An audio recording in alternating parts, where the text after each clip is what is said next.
Et on reste toujours dans le domaine de la sécurité où Ouagadougou abritera du 5 au 7 septembre prochain un colloque international sur la défense et la sécurité en Afrique.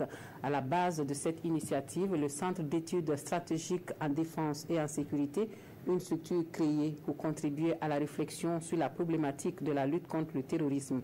Les premiers responsables du centre situent les enjeux de la rencontre aux journalistes en même temps que les ambitions pour cette structure. Le compte-rendu donc de la conférence de presse est signé Kwale Nebié et Maxime Zongo.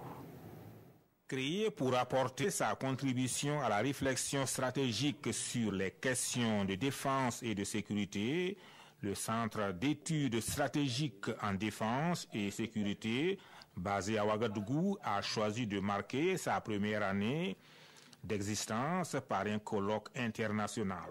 Le CSDS est une plateforme pour l'expression des compétences nationales et africaines, voire internationales, en matière de réflexion stratégique, prospective et anticipative.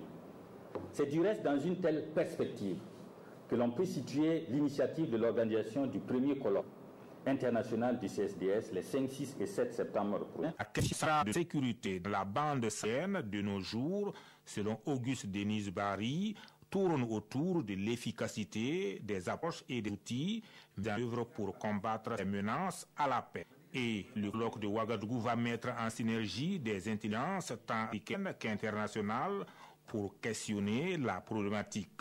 Dans un contexte séculaire préoccupant, les pays comme le nôtre ne devraient pas se priver de cette règle haute valeur ajoutée en matière d'anticipation et d'aide à la décision. Les avancées qu'on a toujours dans les pays anglo-saxons en matière de lutte de sécurité pourraient se justifier par l'éclosion et la promotion des initiatives. Malgré la polémique qui a marqué les premiers pas de la structure, le directeur exécutif persiste et signe. Cette structure dédiée à la défense et à la sécurité, qu'elle soit étatique ou non, était devenue indispensable, surtout dans une dégradation continue de la situation sécuritaire. Il invite par conséquent